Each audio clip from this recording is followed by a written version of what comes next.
那天尹大力来找我，向我要呢400万的高利贷贷款。当时我手里确实是没有钱，我说你再容我2天。他突然就发火了，拿出一把刀就要杀我。我也是没办法，我才把桌子上的斧头拿起来，砍伤了他。桌子上的斧子，什么样的斧子？一把黄铜的斧子。哪儿来的？我送给他的礼物。哦，你送给他的斧子，对，正好用来砍伤了他。对，因为当时他要杀我嘛，我也是被逼无奈。这不正当防卫吗？这就是今天你要找我们的原因。你觉得这就是你无罪的理由，是吗？对。正当防卫呢是一种法律判断，它本身就需要事实和证据来支撑。这个我知道。我不是被告吗？我觉得我无需为自己提供无罪的证据。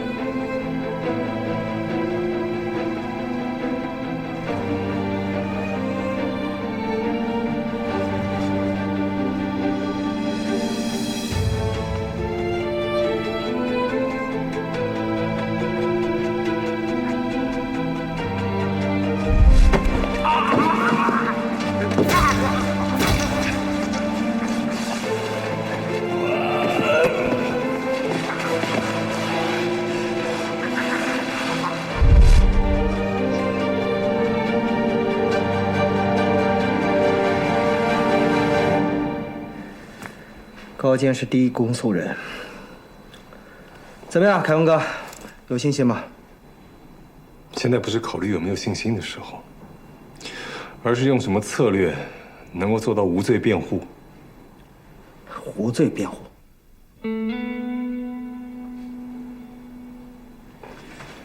这是董事长的意思。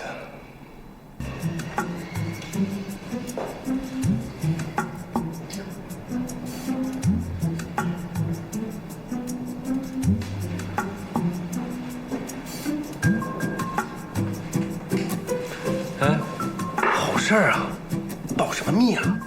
你神经病吧？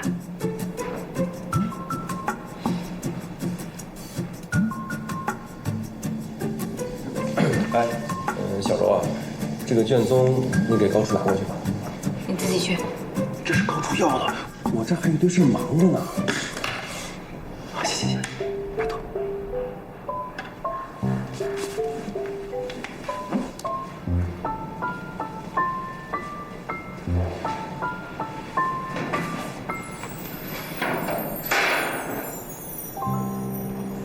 缺德！你要的卷宗。哎，等会儿，你妈妈走了？对不起啊。什么对不起啊？您不知道？我知道什么？哦，没什么，您不知道就好。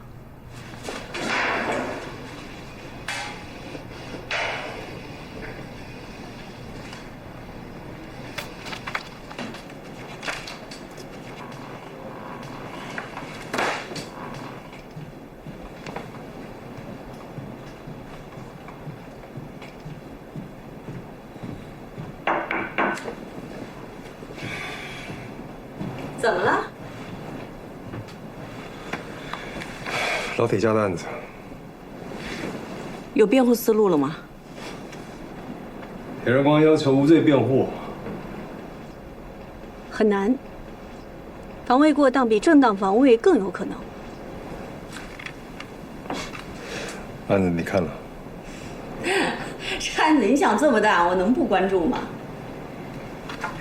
尹大力的资料我已经查到了，不用感谢我。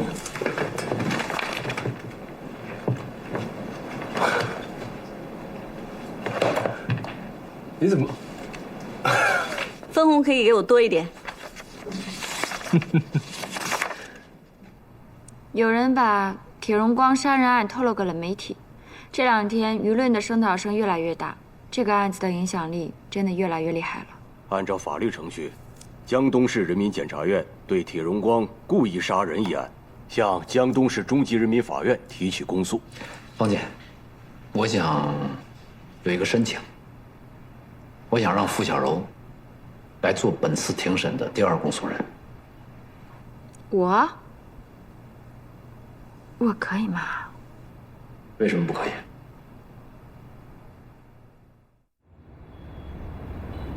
明天就要开庭审理铁荣光一案了，准备的怎么样了？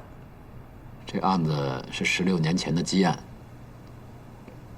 铁荣光肯定不会轻易认罪的。不管准备的怎么样，明天肯定是一场硬仗。高姐，我看你对付小柔越来越信任了。他业务能力提升得很快，做第2公诉人应该没有问题。我听说他的母亲来咱们单位了。啊，误会吧？那个事儿。这样是你们的私事，我不该过问。可是呢，高双受伤了，付小柔的母亲又到检察院来找你，这2件事倒是给我提了一个醒。高双正在成长阶段，他需要有人照顾。是，但是我不是说付小柔就一定合适，你心里头的那个坎儿，也该跨过去了吧？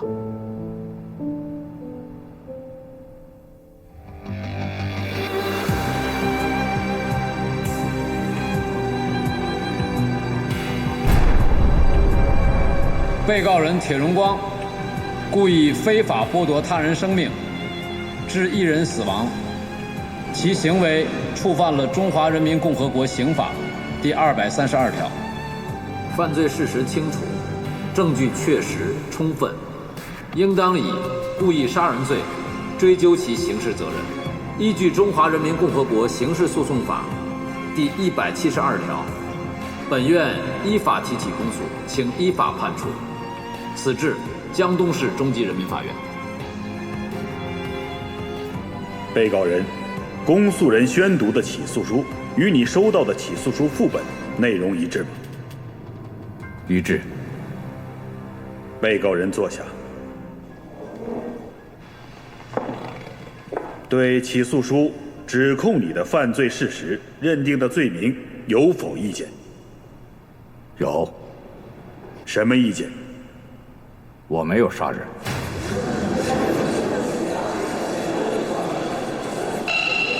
肃静。传证人周游到庭。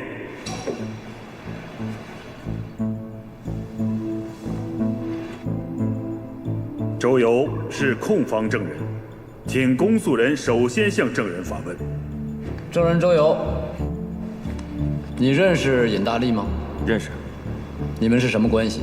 他是我老大。你们最后一次见是什么时候？16年前。具体的时间还记得吗？2000年的5月1号晚上。为什么记这么清楚？因为那天是5一劳动节，我老大就是那天晚上死的。怎么死的？被人杀死的。是谁杀死了他？铁荣光，就是这被告人。能具体的说说这个过程吗？2000年的5月1号晚上，铁荣光跟我老大就是尹大力谈着还钱的事儿。老铁，力哥来了，还挺悠闲的。力哥啊，兄弟约你来，你还不放心呢，还带个人来。去，我跟我老铁兄弟聊聊。好，走吧。我呢，中途呢去厕所了，等我回来的时候，看见尹大力被铁荣光就活活的打死了。我当时因为害怕，我就自己逃跑了。能不能把情况说得再具体一些？可以说一些详细的案发过程。好。那天我刚方便完，听到修理厂里边有声响，走过去一看，铁荣光正用斧子砍尹大力。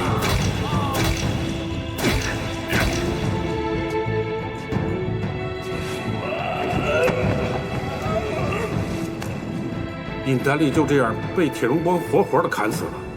按照你的描述，当时铁荣光用他送给尹大力的斧子把尹大力砍死的，对吗？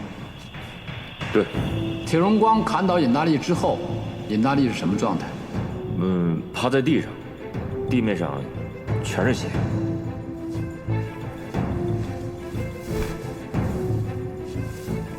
我看见铁荣光拿一块塑料布包裹尸体。这个时候，铁荣光发现了我很害怕，我就跑掉了。公诉人对证人周游的发问，暂时到此。被告人，你有什么问题要问证人吗？没有。辩护人，你有什么问题要问证人的吗？有的。证人周游，你有看见我的当事人跟尹大力打斗的全部过程吗？没有。证人周游，你的所谓老大尹大力当时是做什么？他放款。是无偿的、正常利息的，还是高息的？高息啊，也就是所谓的高利贷。是。我这里有证据证明，尹大力组织、领导、参加黑社会性质团伙，以高利贷为敛财手段，涉嫌非法拘禁、强迫交易、故意伤害、非法侵宅、故意毁坏财物罪等种种罪名。这些你知道吗？不知道。你是他的小弟，你怎么可能不知道？还是因为你就是这些犯罪行为的参与者？反对辩护人所说的跟指控事实没有直接关联。审判长，我问完了。证人退庭。是。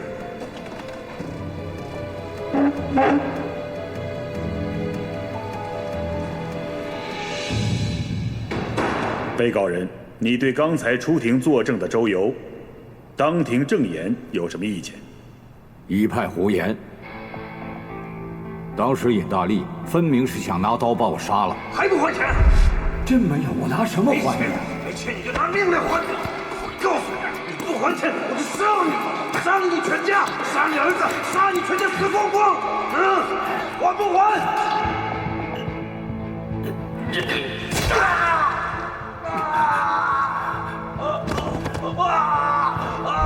我出于自卫，才拿斧子砍了他。我完全是出于正当防卫，无限防卫。铁荣光，你跟尹大力之间有没有经济往来？没有。那案发当天，那你为什么要去给他送礼？没有为什么。而且送的是一把斧子。那你们两个人之间为什么会突然发生争执？尹大力他就是个疯子，莫名其妙的就会骂人发火。既然是正当防卫，为什么还要掩埋尸体？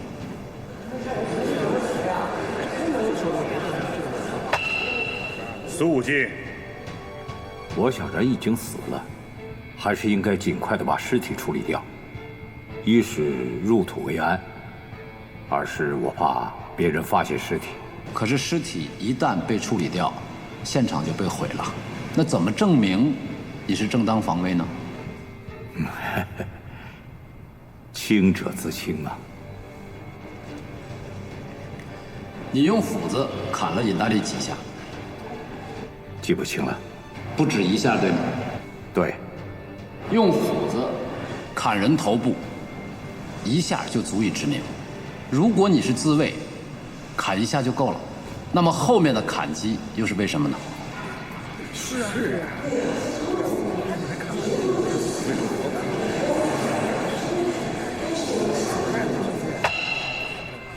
肃静。被告人，请你看一下大屏幕，大家仔细看这张图。这是案发现场包裹尸体的塑料布，粘黏物中验出的 DNA 是被害人尹大力的。辩护人有什么意见吗？铁荣光承认用塑料布包裹尸体，那么这块塑料布上有死者的 DNA， 这也很正常。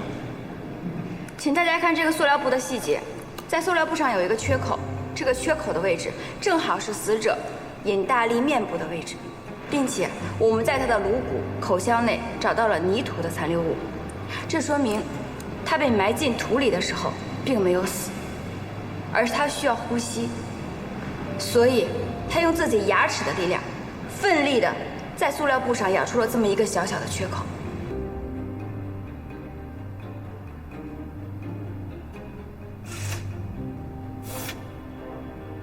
辩护人请发言。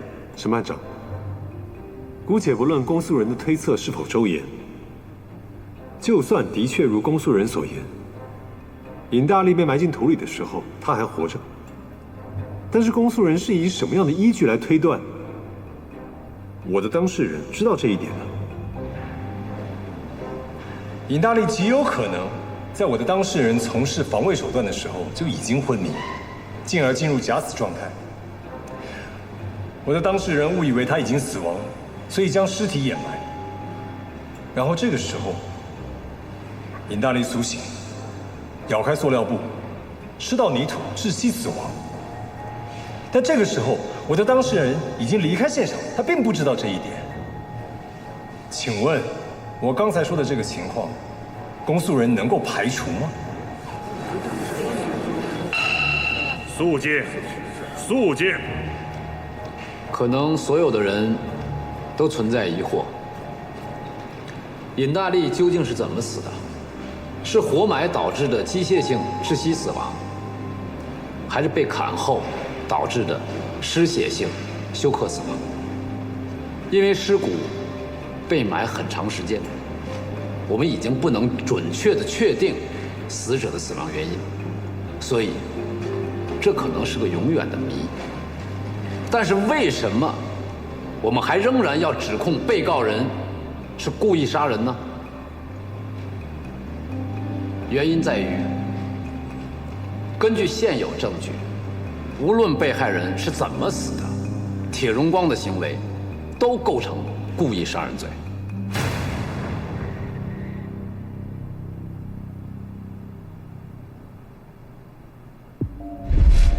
400万连本带利都在车里头，有钱？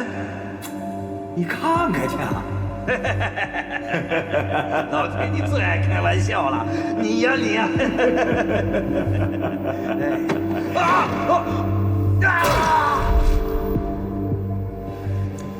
现有证据能够确定的是，铁荣光在第一次砍击尹大力后，尹就倒下了，但并没有立即死。我们就按照刚才辩护人设想的那种最有利于被告人的事实版本分析，铁荣光的第一下是自卫，但足以致命。此时尹大力已经倒下，不再有行凶能力，但铁荣光又实施了第二次、第三次的砍击。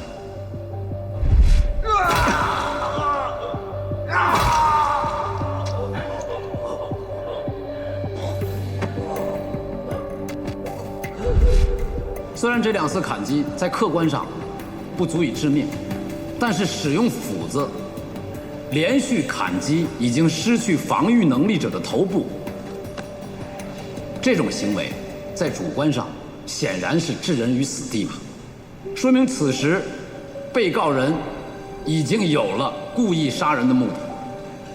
那之后的2次砍击，无疑是导致死亡的提前到来。反正人已经死了，早死晚死不都一样吗？当然不一样。就比如，如果法庭判处你最后死刑，但在执行前有人把你杀害了，我同样会指控他为故意杀人罪。因为非经法律允许的程序，任何组织、任何个人都无权利去缩短他人的生命周期，哪怕只有1秒。况且活埋显然是一种足以致人死亡的杀人行为。不论铁荣光主观上知不知道尹大力此时还没死，但在客观上，他实施的都是故意杀人。主客观相统一，故意杀人罪确定无疑。至于受害人究竟是怎么死的，我们无法判断，也无需知晓。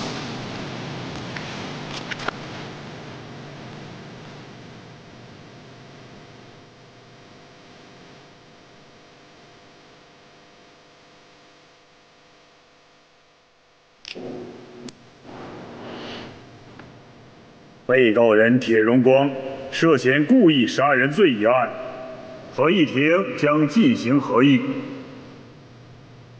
择日宣判。退庭。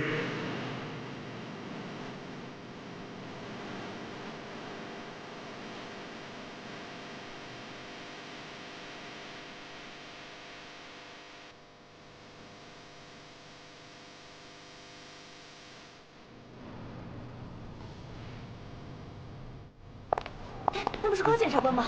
对，高检察官，高检察官。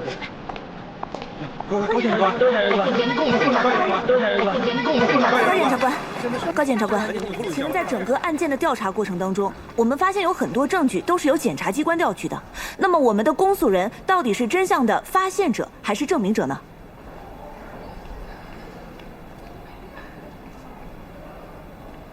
你这个问题问得很好，准确的说，我们公诉人是真相的复核者。我们要判断公安机关调查的案件真相是否是真相。如果不是，我们要建议他继续调查真相；如果是，我们要想办法在法庭上证明这些真相是真的，复核真相，证明真相。这个过程中，我们会有很多证据，那这些证据大部分都是由公安机关调取的，但在有必要的时候，我们公诉人也是可以调取的。法庭上，辩护人通过质疑检察官的证据来完成辩护，看上去好像公诉人跟被告人过不去啊。这一点，我想你是误会了。公诉人跟辩护人都有着同一个目的，就是让被告人得到公平的裁判。我现在有时候不找你，我找谁？我找你不对吗？见你这一刻，我就把你的立场，把法律放在第一位。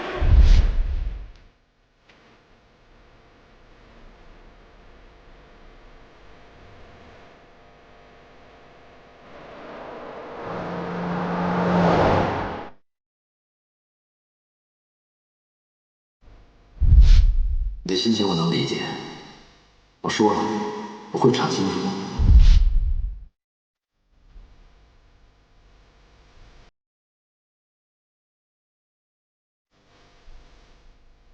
这还是第一次听说，既然目的一致的话，为什么要剑拔弩张呢？因为真理总是越辩越清，公正在对抗中才能显现。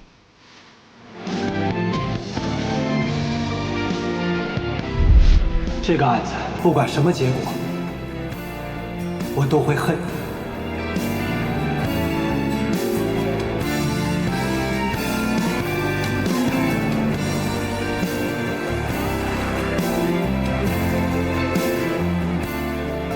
经合议庭合议，一审宣判如下：被告人铁荣光故意杀人罪名成立，判处死刑，缓期2年执行，剥夺政治权利终身。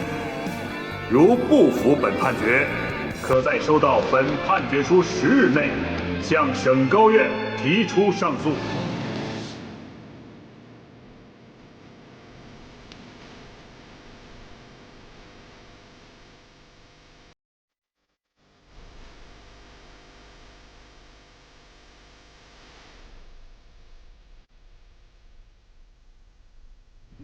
老铁被判了死缓，他不会乱咬人吧？人有了希望，才会乱咬人。是啊，我这儿也担心，他万一有了活下去的希望，胡乱攀扯，那我们可就麻烦了。好了，叫监护来接我吧。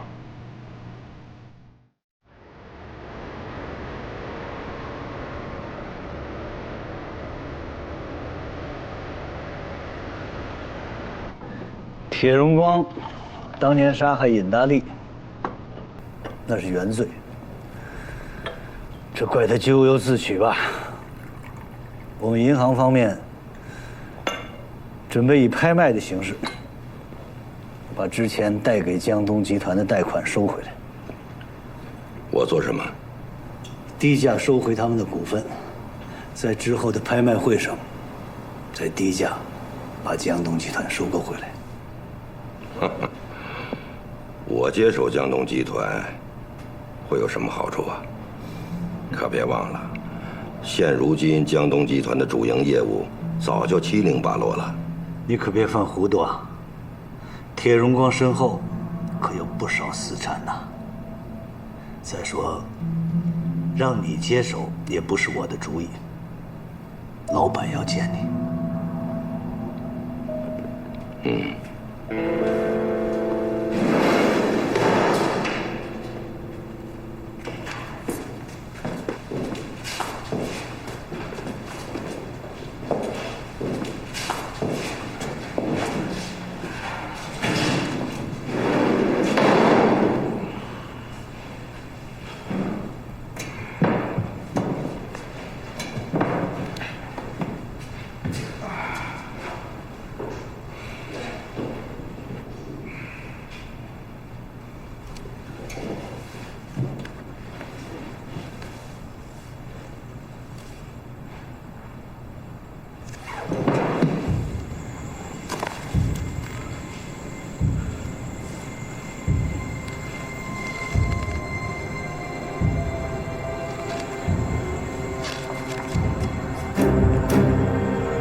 顾玉忠，站起来，谢谢啊。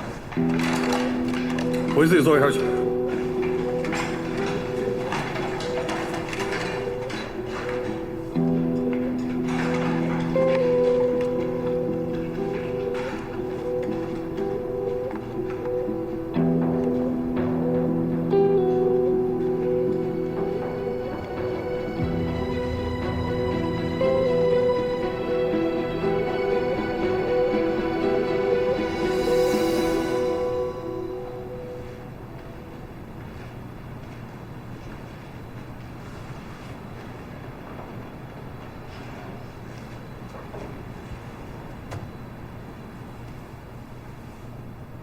梁叔，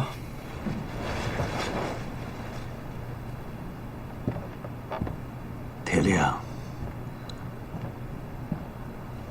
铁力，鉴于你父亲犯故意杀人罪，给江东银行、给江东集团带来了极大的负面影响。别跟我说这些有的没的，不就是来要钱的吗？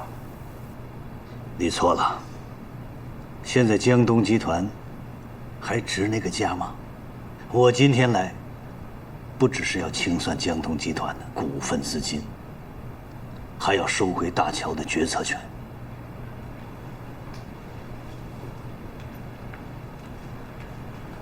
这是当初铁董和我们签订的协议，上面写的很明确，江东集团是义务参加大桥的建设，需要向我银行贷款20亿。现在江东集团归我们商业银行，大桥的建设理应由我们接手。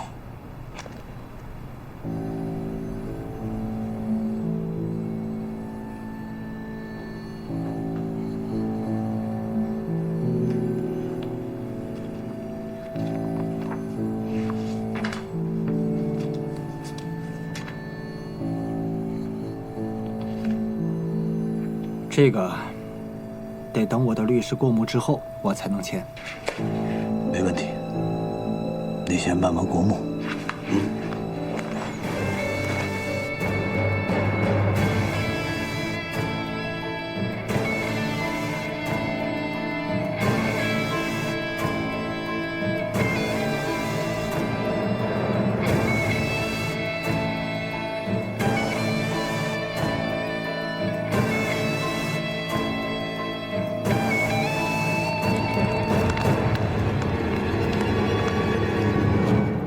廖成平，你要求见我们，有什么事儿就说吧。高检察官，我想重新供述关于龙山大桥的事情。重新供述？是啊，为了说出真相。什么真相？说吧。龙山大桥、铁荣光、江东集团有着你们不知道的内幕。我之所以这样做，是为了让心里得到安宁。我现在慢慢的变老了，不能就这样带着负罪感痛苦的活着吧。你说吧，我会认真做笔录和进行证据核对。铁荣光为了获取昊天箭头龙山大桥的钱款，他指使刘明翰、鲁明、廖昌平接连翻供，这些都是龙山大桥和马月月的翻供材料。铁荣光杀人案判决一出来，龙山大桥工程坍塌事件就有变化。这到底谁呀？棋下的这么好。不管是谁在操控这盘棋，龙山大桥和铁荣光一案都必须立刻收集证据，等待开庭审理。廖昌平不惜替铁荣光顶罪，铁荣光杀人案一审之后又立马翻案，这是为什么？这是想把铁荣光推向死路。我在想，是不是廖昌平他们受到什么威胁？这些人呐，为利来为利往，很难说不被人抓住把柄。大家辛苦了，还没来得及喘口气，又要投入到下一个案子了。本来这个案子我们也想继续查查，我们现在就开始工作吧。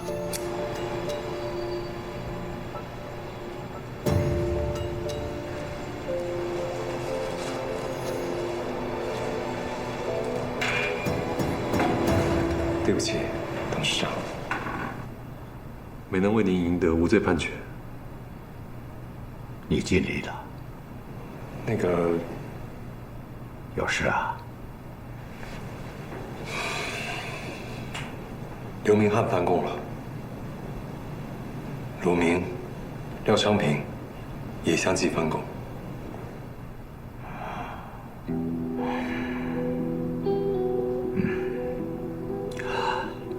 上周我接到重新发回审理的时候，我就想，可能出事了，也可能另有原因，但没想到，真没想到。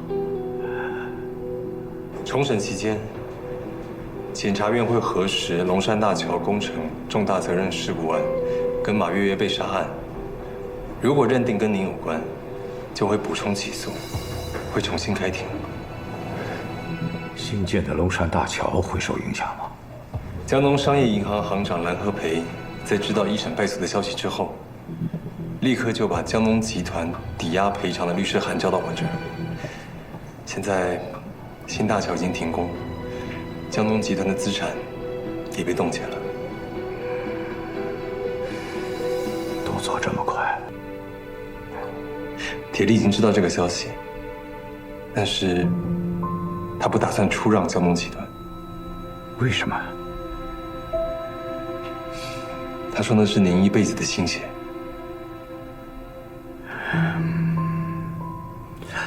你尽快安排铁力离开吧。铁力的脾气您也清楚，无论如何，他在这个时候他是不会离开的。还有，如果真的补充起诉的话，在辩护方面，您是打算？我会申请自辩。好。刘明翰翻供了，鲁明也交代了，马月月在昊天箭头的股份是铁荣光代持，而这些股份的实际收益又归江东集团财务部管理，有实际账目可查。廖昌平也交代了铁荣光对龙山大桥从成建之初到出事之后的所有安排，逻辑清晰，初步判断没有伪证的嫌疑。你们的动作挺快啊！所以我跟高处都觉得这一切都太顺利了，他们3个都好像事先安排好了一样，对翻供的内容描述清晰，心理状态都非常稳定。如果是真有人在背后搞什么动作的话，恐怕也只能是问铁荣光了。证据齐备吧？物证、书证、人证都具备。再接再厉。另外啊，你们俩去见一下铁荣光，看看他对这件事有什么反应。是。好。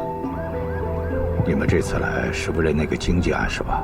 对，根据公安机关提供的最新材料，又复合了相关的证据，我认罪。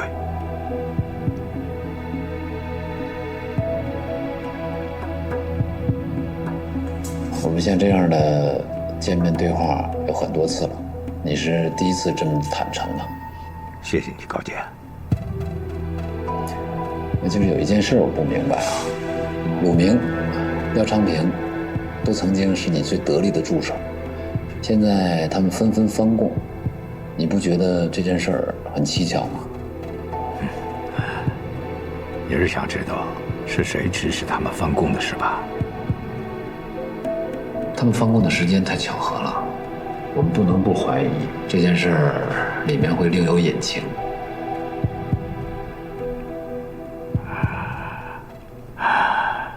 那是他们都想清楚了，为我担负罪名不值得，所以他们才翻供，为自己减刑呗。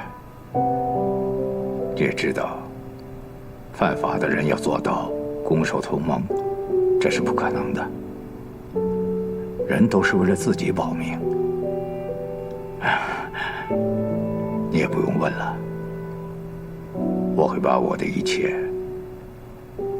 我会都把它写下来。按我的理解啊，是在这件事上，你有不得已的苦衷。你就不用问我的苦衷了。你们公诉人不都是依法、以罪证来判断罪行吗？别问了，法庭上见吧。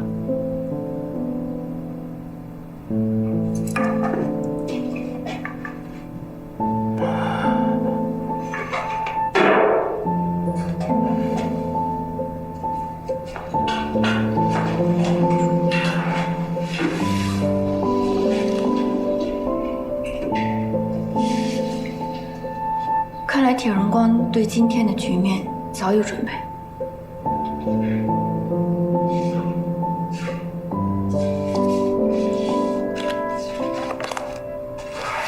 走吧。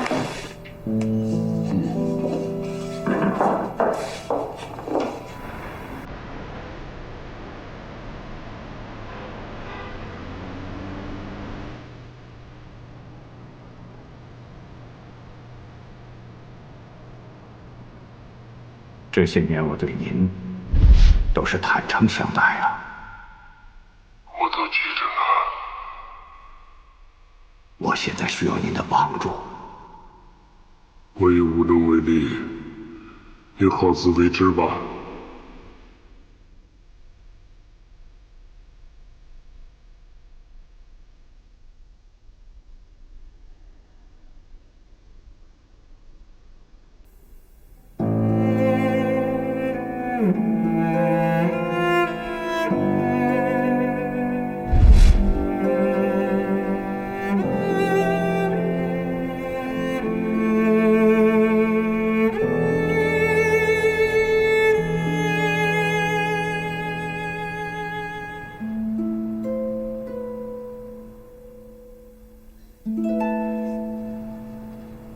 你如果不同意的话，交通商行就会申请强制执行的。你去见我爸了，他怎么说？他让你走。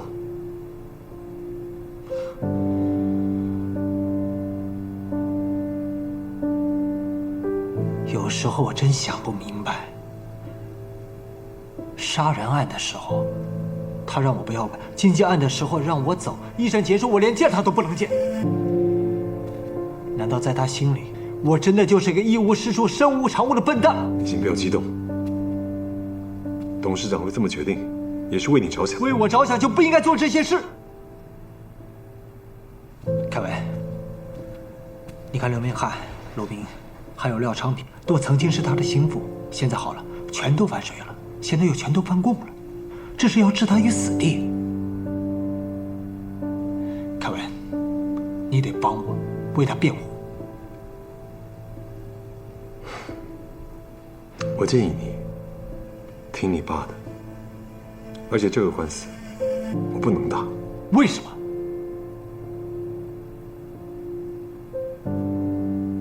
马月月案开庭的时候，廖昌平委托我做辩护人，在辩护过程当中，廖昌平干扰了司法程序，这些我都知道，所以这个案子我不能再接了。抱歉之前没跟你说，我必须替当事人保守秘密，而且董事长要做自行辩护。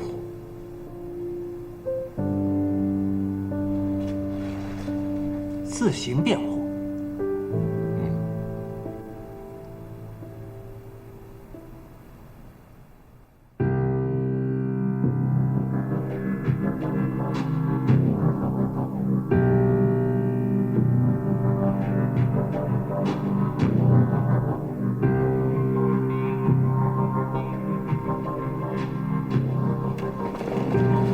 待被告人铁荣光到庭。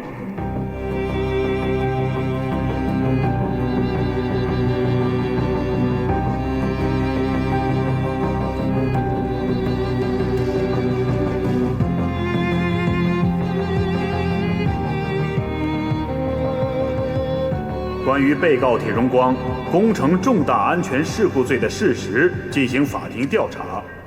铁荣光，你对这部分指控的事实有异议吗？有异议。我不知道在龙山大桥坍塌的事故中，我有重大责任。公诉人，就这起指控有没有问题要问被告人的？有。被告人铁荣光，你有没有让昊天建投总经理杨天和副总经理马月月去找过新源监理有限公司项目部经理刘明翰？没有。我让他俩找刘明翰干什么？可他们双方均说，你让他们去找刘明翰的目的，为的是更改龙山大桥结构工程图。工程结构图的制定是要花费很大的人力和物力。既然工程图已经制定完了，我为什么还要花重金去更改呢？这说不通啊！被告人，你看一下屏幕。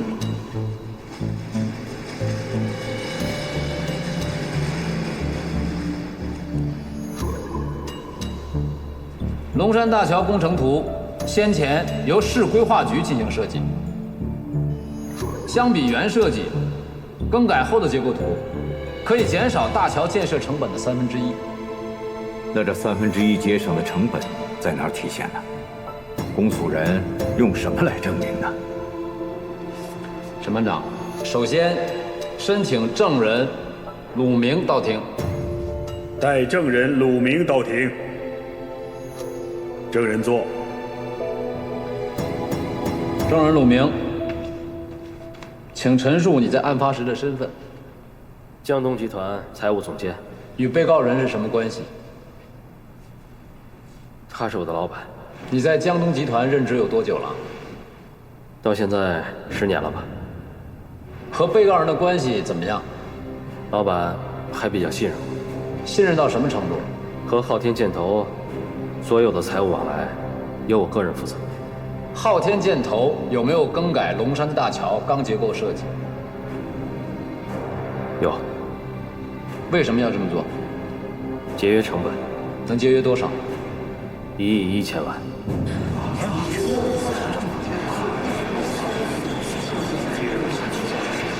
马月月会得到这些收益吗？不会，因为马月月的股份是替铁荣光代持的。受益的是铁荣光。你怎么知道铁荣光会受益呢？铁荣光用这些收益，在龙山村购置了地产。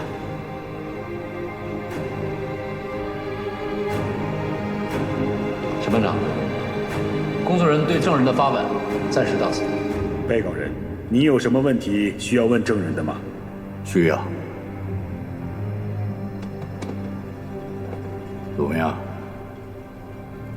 你刚才说我在龙山村购置了一块地产，什么时候？谁购置的？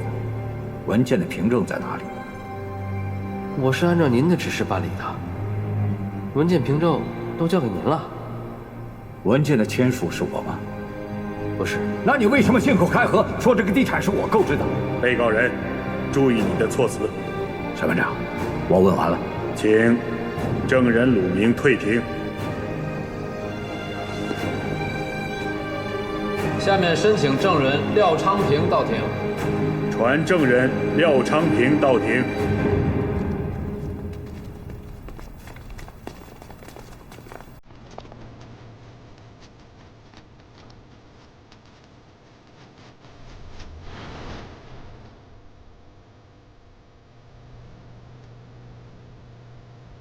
审判长，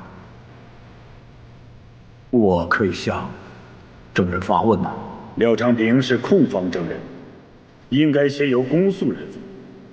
审判长，公诉人同意由被告人先发问。被告人，你问吧。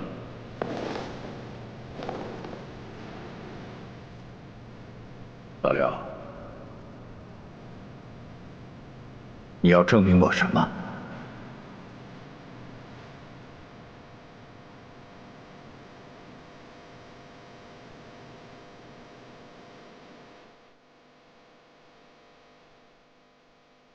马月月做了你多年的地下情人，可到最后却成了你的牺牲品。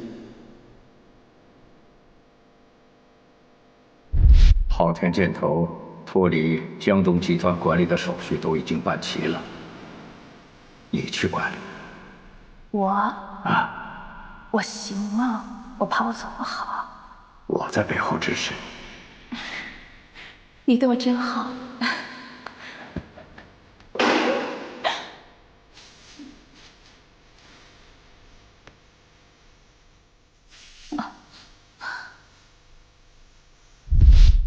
你的儿子铁律不肯染指你的情，你为了获取高额利润，指使马月月、廖波协同杨天，伪造昊天箭头的资质，对龙山大桥项目工程进行围标。谁知道马月月办事不力，冲动之下杀了杨天。你知道龙山大桥的事情，肯定因为马月月的案子会被牵扯出来。所以，你就指使我找人杀了马月月。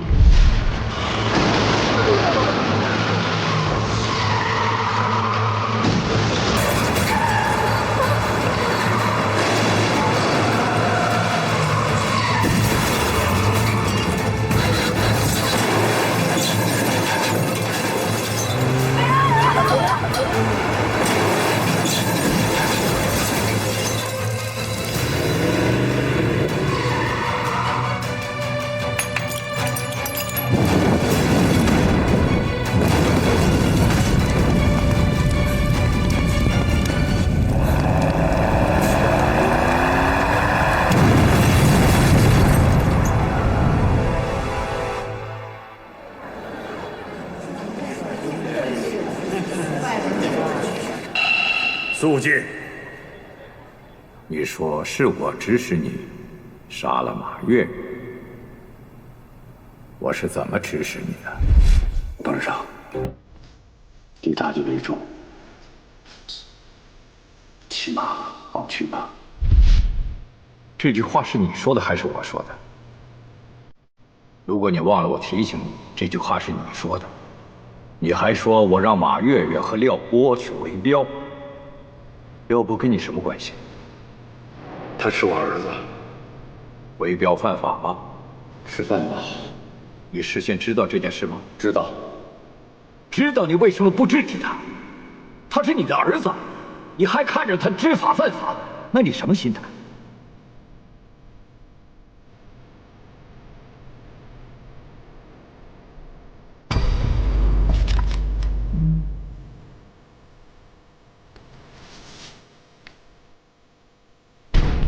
铁哥，你受敬仰多年的大哥，面对现实了。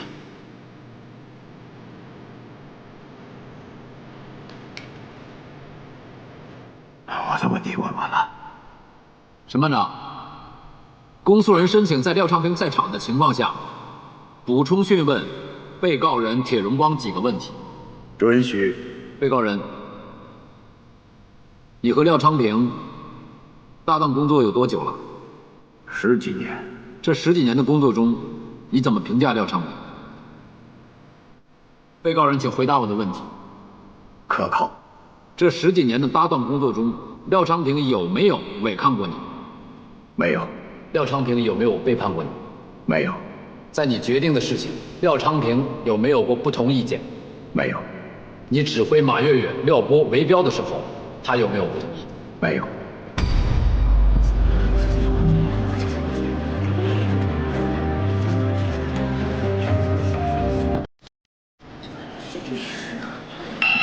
肃静，肃静。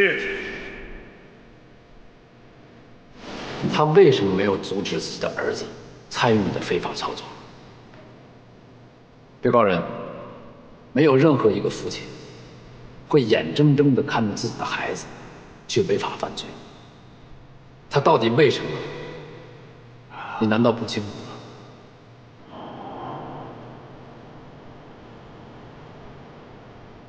证人廖昌平，你谋杀马月月，有没有受到任何人的指使？有。谁？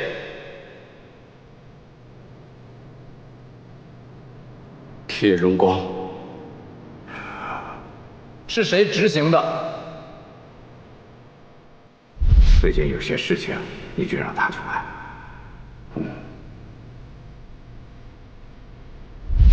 一个叫马刀的杀手。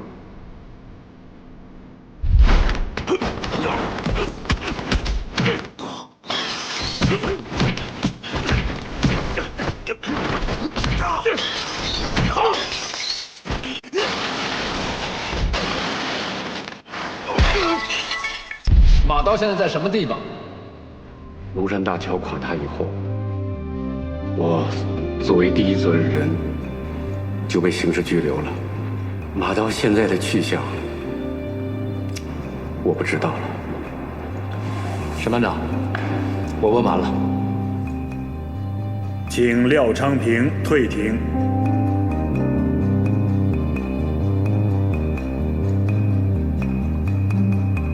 龙山大桥是江东的利民工程。3年前动工兴建的时候，受到社会各界的广泛关注。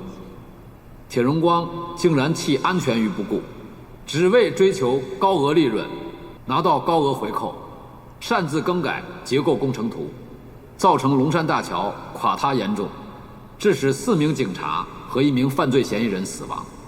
铁荣光的行为已经构成工程重大安全事故罪、故意杀人罪。被告人请陈述，你可以为自己辩护。刚才我看见陆明、廖昌平相继的翻供，我知道这一次我是在劫难逃了。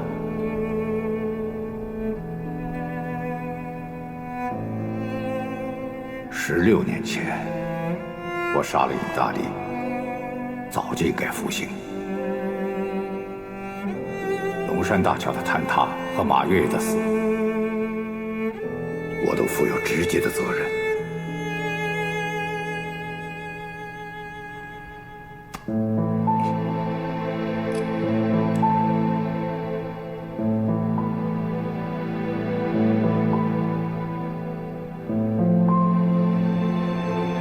现在休庭，择日宣判。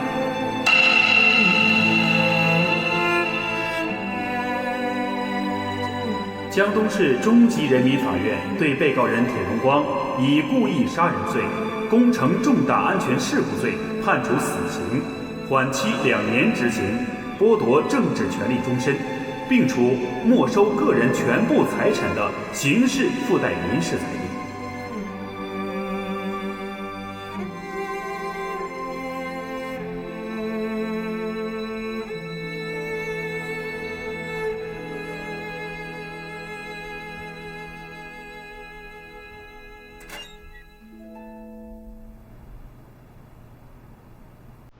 铁荣光入狱判了4缓，但我们不能缓。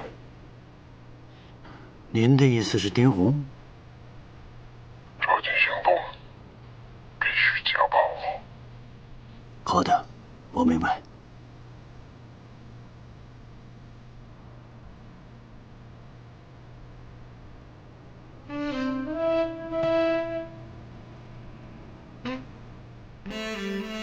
法院接受了我们检察院对铁荣光一案提出的量刑建议，判铁荣光为4缓。这也意味着，我们要尽快对铁荣光进行政策疏导，好让我们能够尽快地触碰到江东背后的黑恶势力。已经有人按耐不住，先行动起来了。江东商行要对江东集团进行拍卖。但是，据经侦的同志反馈回来的消息，说对于江东集团觊觎良久的丁红，在江东集团估值最低的时候，买入了铁荣光所持的全部股份，成为这件事的最大受益者。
铁先生，江东集团以及你名下的私产被商业银行拍卖抵债，作为收购人，丁红先生需要你在有关文件上面确认并签字。丁总，我做的事情让你感到担忧了吧？不光是我担忧啊，很多老朋友也很担忧。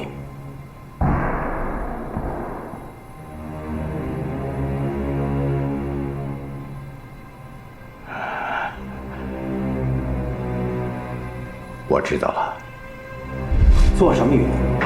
现在几点了？等你做好鱼，2个小时以后。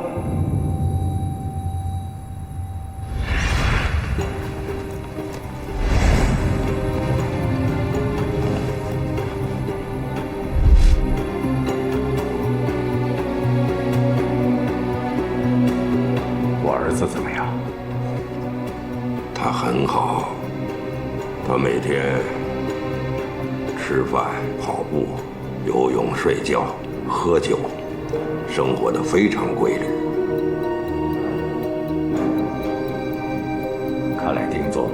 对我儿子还是蛮关照的。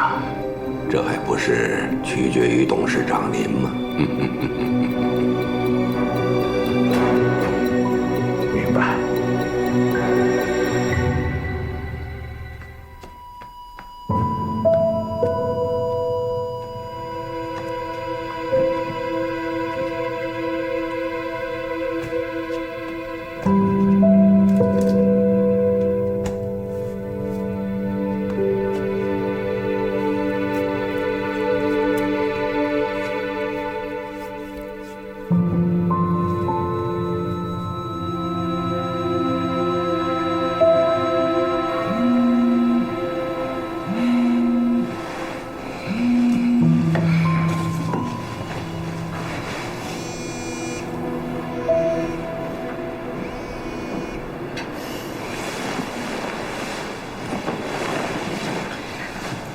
喂，子瑶，是我。我爸想见我。哦。他想吃饺子，我需要你的帮忙。我？对。那你赶紧去买啊。我想让他吃顿我自己包的。好，你等我。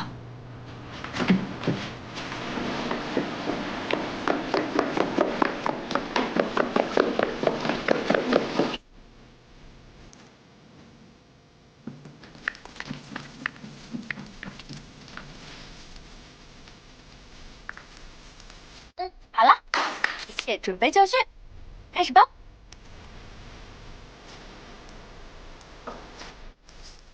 先把馅儿呢放在皮儿上，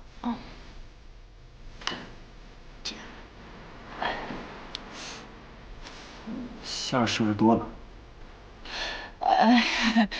没事儿，多了咱们给它弄出来一点。夹紧吧，然后一捏。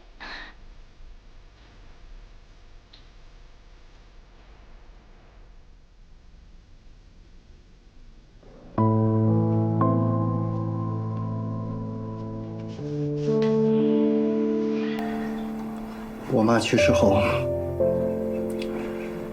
我对她一肚子怨气，从来没想过要为她做点什么。以至于她提出想吃一顿饺子的要求，我都不知道该怎么做。不是挺好的吗？你看，这不是已经包好了吗？而且还挺漂亮的。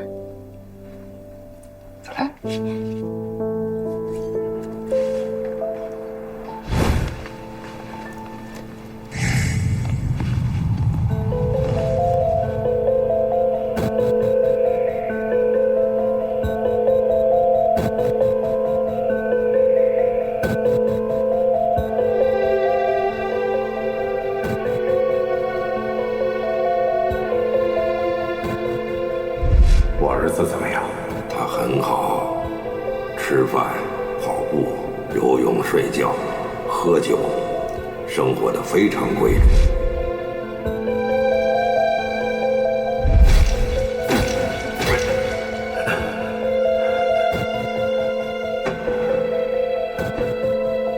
老板，我把意大利给杀了，尸体怎么办？被他的马仔周游看到了。不要着急，按我说的做。那你为什么要去给他送礼？而且送的是一把斧子。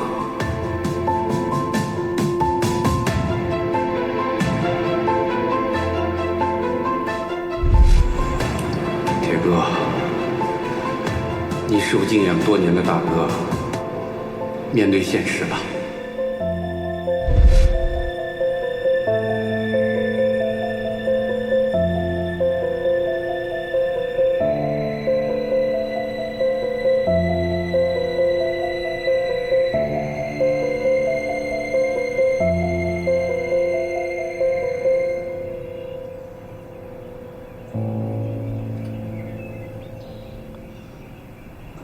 那我进去了。进去吧，我去上班了。你打车去吧，注意安全。好，放心吧。谢谢。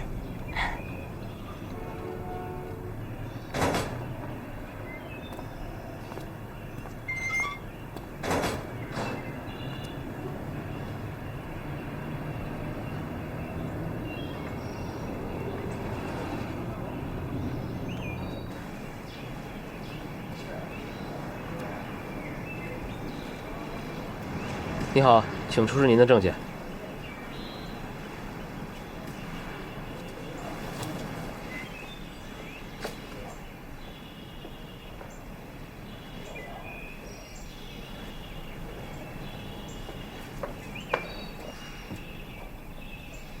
请进。谢谢。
奶奶会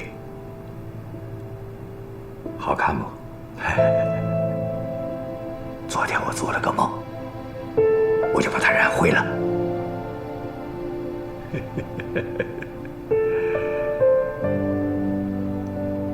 挺潮的，好看。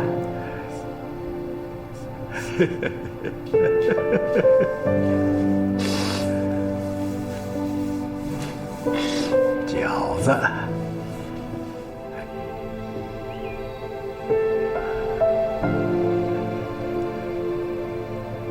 几点了？手表不知道放哪儿了，搞丢了。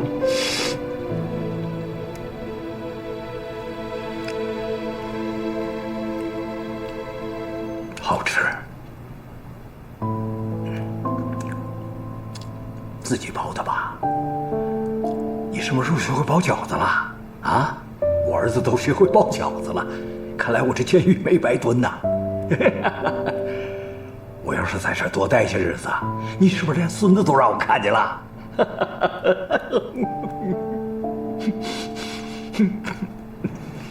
这里面吃苦了吧？吃得饱，睡得香。吃什么苦啊？要说吃苦啊，我刚创业那会儿，哪还能叫吃苦？那时候我为了能追求到你妈妈，向你姥爷表忠心，我在他们家的房檐下一住就是1年，春夏秋冬，天当被，地当炕。老狐狸，心机够重。那个时候啊，你姥爷财大气粗，方圆100里都有名，生意做得很大。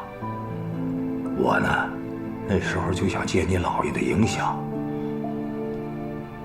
把我自己的生意做下来。我越做越大，越做越好。但是呢，你姥爷对我的制约也越来越多。我呢，就想摆脱你姥爷对我的制约。我就想让你妈妈跟你不花你姥爷1分钱，我挣的钱让你们娘俩过上好日子。而你姥爷看我做的太大了，在背后捅了我一刀，差点破产。还好我咬着牙挺过来了。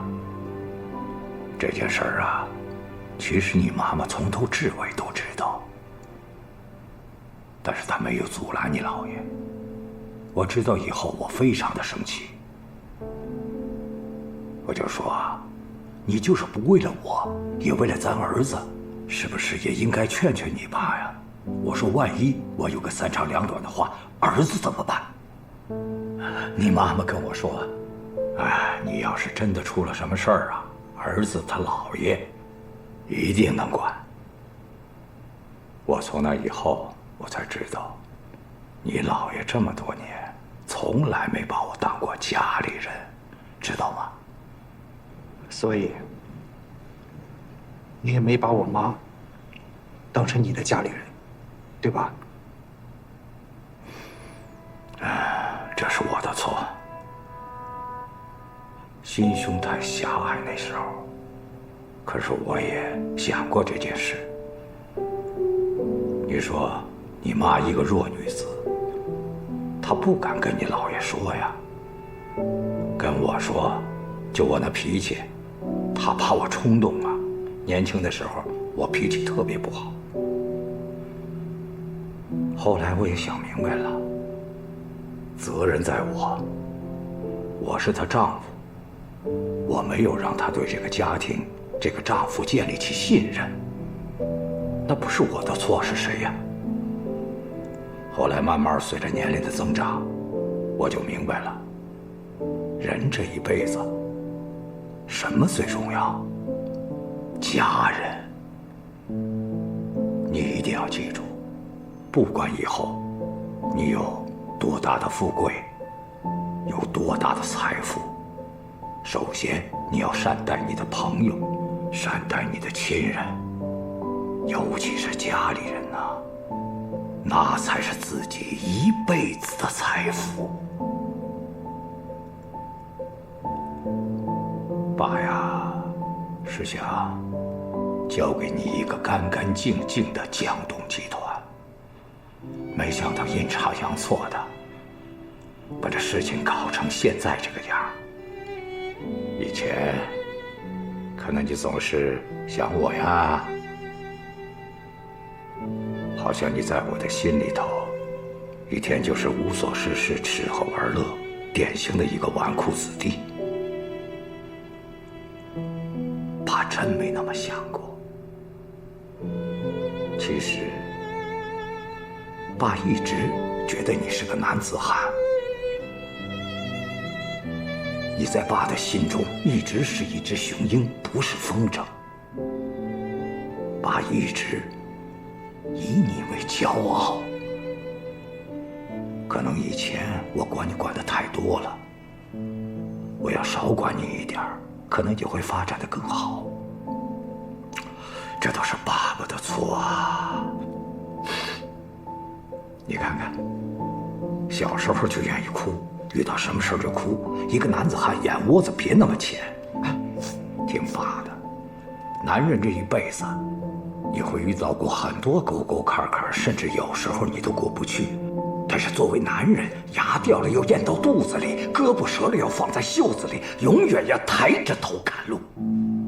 只有你抬着头，你才能看清有什么，你才能想办法越过去。我自己犯的法，我自己承担。法律对我的判决还是公正的，就是以后也要记住，犯法的事千万不要做，做了就后悔莫及。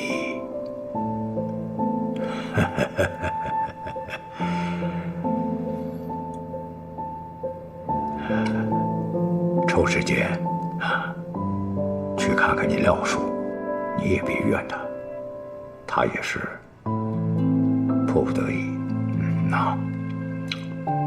还有就是那个孟可清，跟了我这么多年，现在我这个样子，日子也不会太好过。他要遇到什么困难，你能帮他，尽量去帮他，啊，放心吧。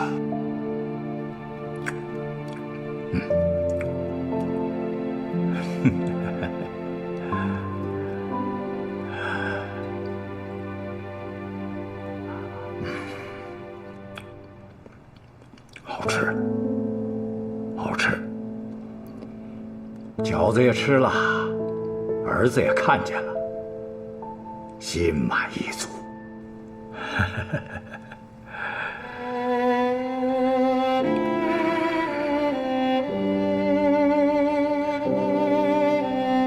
生日还记得吧？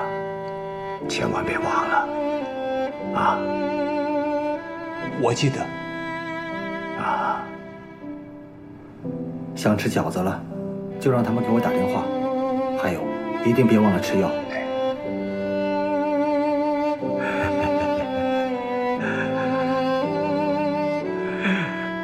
玩去吧。哎，走了。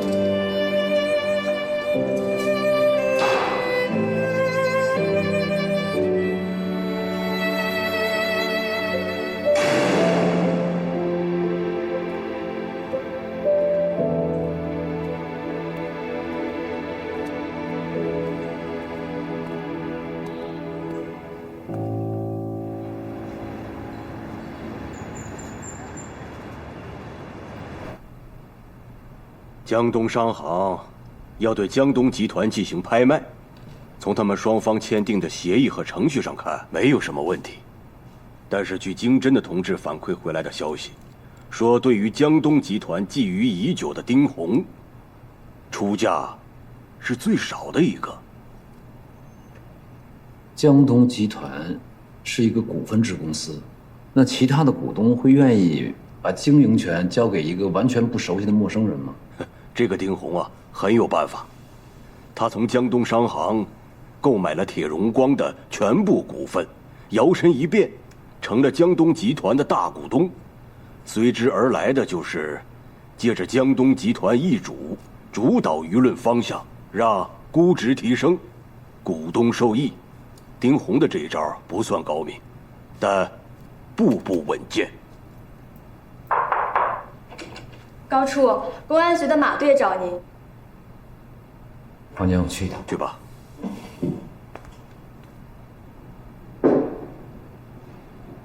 怎么了？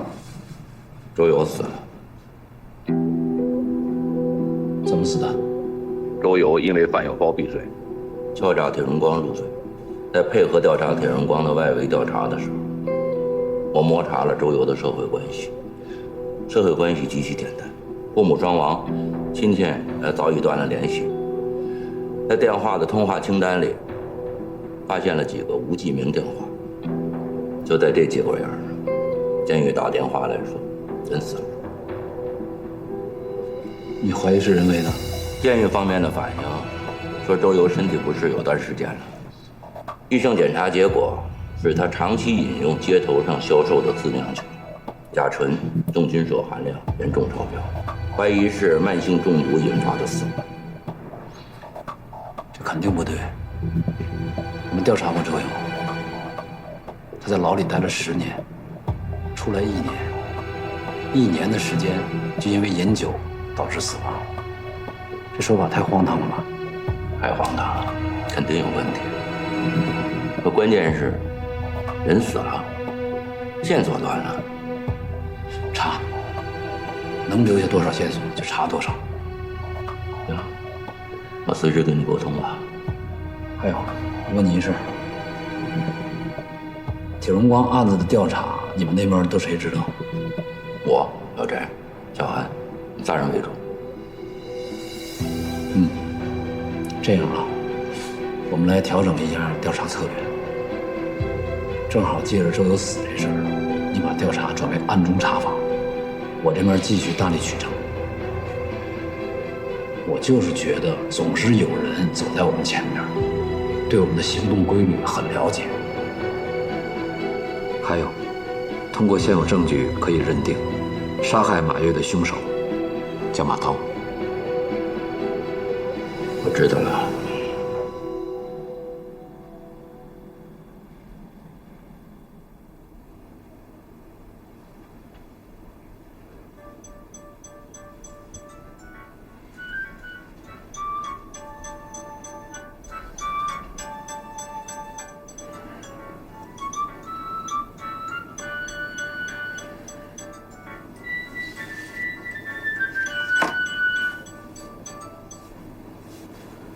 喂，你好，这里是江东市监狱。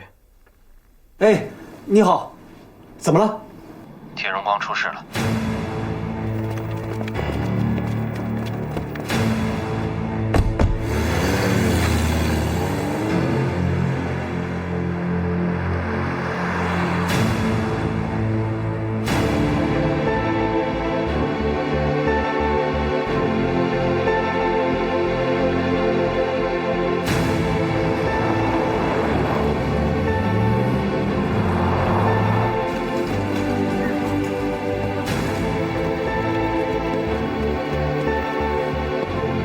铁荣光已经确定死亡。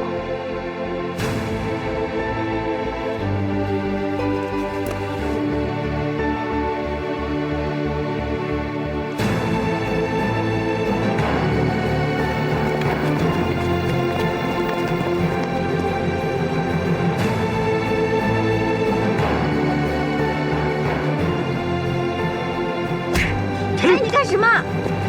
不关你们什么关系，他现在是检察官。满意了吧？满意了吧？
我知道你委屈了，要不你休息2天。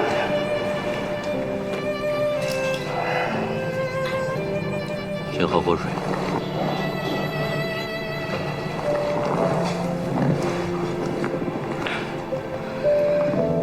我有什么理由休息啊？刘荣光的死不是你的错，铁力打我一拳，也不是他的错。10多年了，多少难案子，多少个坎儿没经历过，我还真没看见过会这样。不管铁荣光做了什么，铁力是无辜的。我们2个联手，把铁荣光送进了监狱。铁力已经到了极限了，那是他爸爸，唯一的亲人。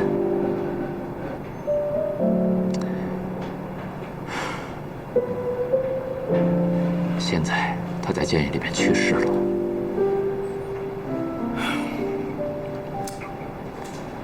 我跟铁力那么好的哥们儿，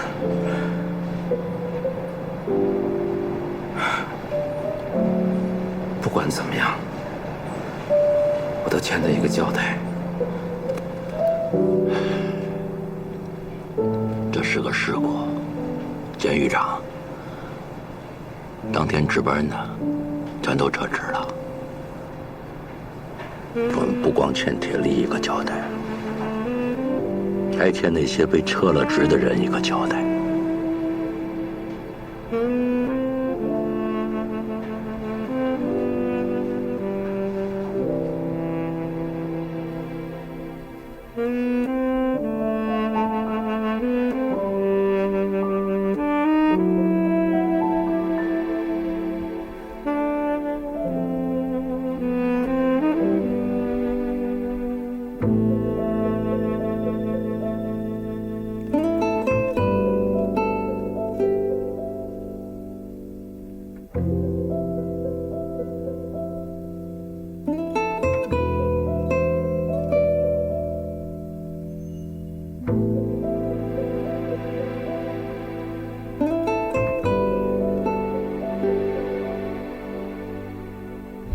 不是你怎么跟我一个德行？你儿子。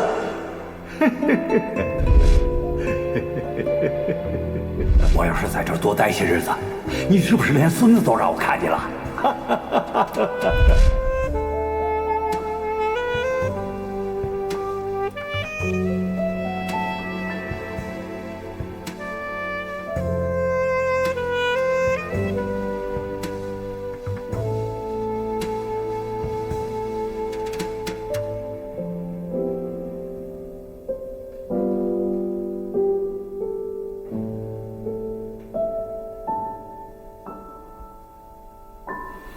没想到铁荣光的突然病故，让他逃脱了法律的制裁。马月月故意杀人案发生之后，铁荣光试图毁灭一切证据，随即而来的却是自己多年前隐秘的杀人案件突然曝光。龙山大桥案牵连出廖波、刘明翰、鲁明、廖昌平等人，这一切仿佛都有人在走棋，走的是环环相扣。设的局步步惊心呐！如果真的像我们推断的这样，这个隐藏在幕后的人，才是我们最大的对手啊！能不能抓到这个幕后黑手，并将他送上法庭，这就得看你们的了。好，我也觉得铁荣光幕后有人，幕后黑手一天不浮出水面，我们的检查工作就一天不能停止。不用有这么大的压力，真相啊，就像隐藏在海面之下的礁石，迟早会浮出水面。